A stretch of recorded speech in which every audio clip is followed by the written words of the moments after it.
আপনারা দেখছেন news now, খবরের নতুন ভাষা। हाईकोर्ट ने मेघालय में गैर कानूनी कोयला खुदाई के खिलाफ कड़ा रुख अपनाया है। कोर्ट ने ईस्ट जैंतिया हिल डिस्ट्रिक्ट में हुए भयानक धमाके के मामले में तुरंत गिरफ्तारी के आदेश भी दिए हैं, जिसमें 18 लोग मारे गए थे। हाईकोर्ट ने मेघालय में इलीगल कोल माइनिंग की लगातार गतिविधियों पर कड़ा रुख अपनाया है। कोर्ट ने ईस्ट जैंतिया हिल्स डिस्ट्रिक्ट में टांगसो इलाके में एक कथित गैर कानूनी कोयला खदान में हुए एक भयानक धमाके के मामले में दोषियों को तुरंत गिरफ्तार करने का आदेश दिया है। कम से कम 18 लोग मारे गए थे। Justice HS. थंग्क्यू और जस्टिस डब्ल्यू डियांगदो की एक डिवीजन बेंच ने मीडिया में छपी रिपोर्ट के आधार पर इस मामले की खुद से सुनवाई की। कोर्ट ने कहा कि इस साल 14 जनवरी को हुए ऐसी ही दुखद घटना की रिपोर्ट के बावजूद जिला में इलीगल कोल माइनिंग की गतिविधियां जारी है, जो माइनिंग पर बैन और कोर्ट के पिछले निर्देश का सीधा उल्लंघन है।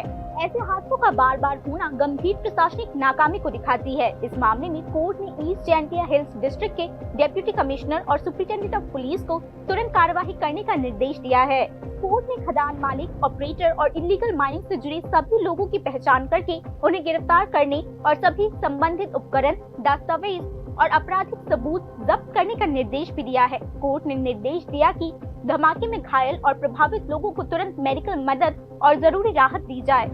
जिला प्रशासन से मानवीय पहलू को महत्व देते हुए तुरंत असरदार कदम उठाने को भी कहा गया है। हाई कोर्ट ने जवाबदेही सुनिश्चित करने के लिए ईस्ट जैंतिया हिल्स के डिप्टी कमिश्नर और एसपी को 9 फरवरी को कोर्ट में खुद पेश होने के लिए कहा है। कोर्ट ने अधिकारियों को अब तक उठाए गए कदमों, गिरफ्तारी, जब्ती और जिले में इलीगल कोल माइनिंग को जारी रखने से रोकने के लिए उठाए गए कदमों पर एक डिटेल्ड रिपोर्ट जमा कराने का निर्देश भी दिया है। कोर्ट ने प्रशासन से यह भी साफ तौर पर बताने को कहा है कि मौजूदा कानूनी रोक और पिछले हादसों के बावजूद रोक वाली एक्टिविटीज को कैसे जारी रखने दिया गया है। कोर्ट ने चेतावनी दी है कि अगर अधिकारी असरदार और साफ दिखने वाली कार्यवाही करने में नाकाम रहते हैं तो और भी कड़े आदेश जारी किए जाएंगे। Bureau report news now.